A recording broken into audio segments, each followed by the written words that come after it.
Brock Kitterman, now the youngest member of the Carnegie Mellon University Tartans. He's even a team captain. But as big of an impact as it's having on Brock, it's having an even bigger impact on the team. Channel 11's Peggy Finnegan shows us the hustle in the heart of the Tartans, and it makes us proud to be from Pittsburgh.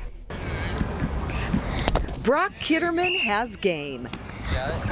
And at 9 years old, he's the youngest member of the Carnegie Mellon University football team. Amazing. Thanks, guys. It's really neat to be hanging out with all these football players. The Bethel Park fourth grader signed a letter of intent last spring and is there at practice. Water. Thank you, bro. Hanging out with teammates, and as one of this year's team captains, he's on the field on game day for the coin toss. I never imagined, and I've always wanted to play football, but yet my disabilities never let me. At 12 weeks old, Brock was diagnosed with a rare eye cancer. He's now legally blind, and the chemotherapy damaged his hearing as well. Brock was paired with CMU by Team Impact. It's an organization that matches kids facing life-threatening or chronic illness with college athletic teams to improve their quality of life through the power of a team. Because of his physical challenges, Brock has never been allowed to actually play on a football team, but these guys on the Tartans make sure he feels like he is part of this team. He's been great to be around. He's out here smiling, having fun every day. Dustin Schneider is one of the team captains. Here you go, Dustin. Thanks, buddy. Everybody, understands where he comes from, understands what he's been through, and really appreciates the fact that he can just enjoy being out here, kicking, throwing a ball around for a few hours every day. Brock's parents say the experience has made a difference. It's really opened him up a lot. He's come out a little bit more. He's not quite so introverted. And Tartans coach Rich Lackner says Brock is not the only one benefiting. I think it's very important as well for our kids to interact with Brock, see the challenges that he's facing every day, and it makes their challenges seem that much less. Touchdown Tartans. You make us proud to be from Pittsburgh. Peggy Finnegan, Channel 11 News. Brock's father calls the Tartan team the most amazing group of young men that he has ever met in his life. I love the way they interact. That's a beautiful story. They obviously feel the same about Brock, and Channel 11 wants to know about the people or organizations that make you proud to be from Pittsburgh. Click on the Proud to be from Pittsburgh link under the News tab at our website, WPXI.com. Pittsburgh is known as the city of three rivers, and they're such a wonderful asset. Those waterways have been attracting people to Western Pennsylvania for centuries. I got to spend a summer day along the water with a Manorville man who repairs old fishing rods and gives them out to children. Dale Ortman is teaching a whole new generation to love the abundance and beauty of our waterways. His mission helped him reel in a $50,000 prize as the winner of the Today Show's Small Axe contest. These are the rods I get, like I said. They're all, this is the best about the condition I get them in. Rods with broken tips, reels that don't wind. You may see junk, but Dale Ortman of Manorville sees the one that got away and the exhilaration of reeling in the one that didn't. Every pole I was picking up and I was cleaning, I was like, it would just take me back to all the fish that I caught with that pole. Dale collects and refurbishes old fishing poles. The first bunch came from his wife's late grandfather, James Swartz. Too many poles, not enough time. Then Dale gives them to children near Ford City and Katanning, sharing his love of fishing. Yeah, like that. That's how you hold it. There you go. Dale has made it his mission to get kids off their devices and outdoors. My generation, we grew up, we were always outside, and the kids these days, now all they do is sit on the computer, sit in front of the TV. Not that sitting isn't a part of fishing, but Dale says sitting and thinking is good. Because when you're sitting there, you go watching your pole, and it gives you time to think. Since March of 2013, Dale has handed out 244 refurbished fishing rods, introducing a whole new generation to the magic of fishing on the Allegheny. Do an up and down motion.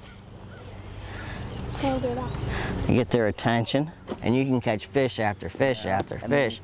And then, you know what? You always remember that day, all right? The best day that you had fishing, what you caught. What days do you remember playing a video game? In Manorville, where Dale Ortman is making us proud to be from Pittsburgh, One of my other favorite stories helped me understand more deeply the bond between man and his dog. Did you know that a wet nose and a wagging tail can actually be therapeutic? Doctors love it, patients request it, and people marvel at it. A relationship with an animal can lower stress, relieve anxiety, even bring down blood pressure. That's why Children's Hospital uses therapy dogs to help sick children recover more quickly. Dogs like Vito, who can hop on my couch for a biscuit and a belly rub anytime. Oh, come on, big boy. Come on. So how long have you been doing this? For a year and a half now, Lori Baranti and her golden retriever, Dog Tour Vito, have been coming to Children's Hospital to visit sick kids and help them forget, even for a few minutes, that they're in the hospital. You're going to find your dad.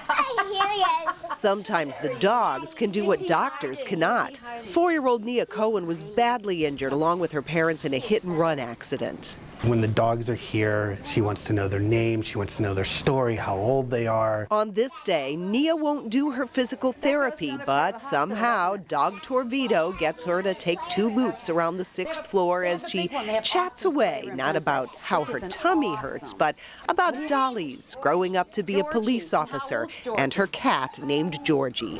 And what does Georgie look like? She's gray.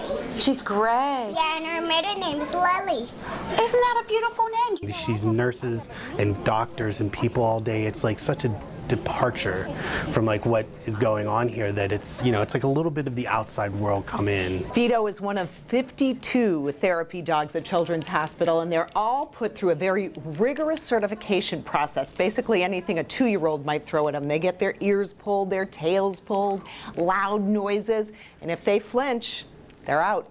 Hi, Kaylee. How are you, sweetheart? Many of them have just had operations or they're medically sick and they hurt, and they're generally can be tough for them, not in the best of moods, but when the dogs come in the room, it always changes.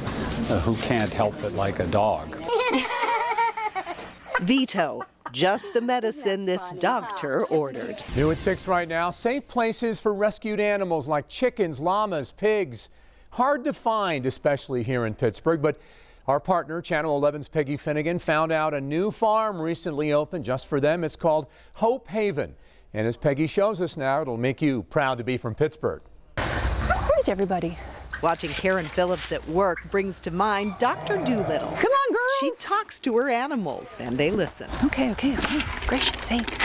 Karen runs Hope Haven Farm Sanctuary, a nonprofit that rescues neglected farm animals. You're a veterinarian? I am, yep. I have been practicing veterinary medicine since 1998.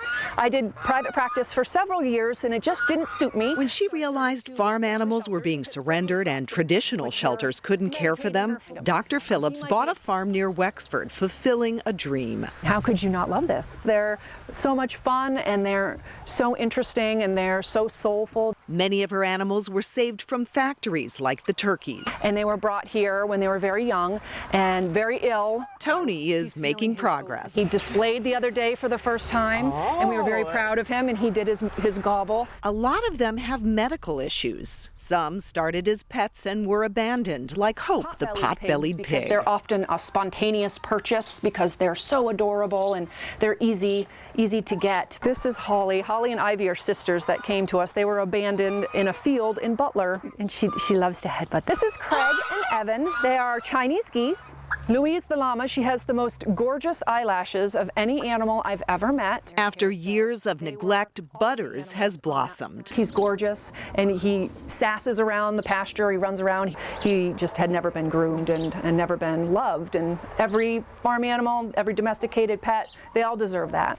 Giving neglected creatures a home with heart. Hey, horse! Hope Haven makes us proud to be from Pittsburgh. Peggy Finnegan, Channel 11 News.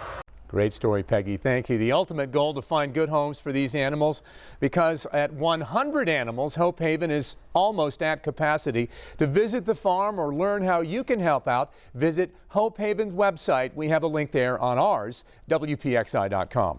We also have a link to our Proud to Be from Pittsburgh segment. Just click News and then Proud, link to nominate a person or organization that makes you proud to be from Pittsburgh.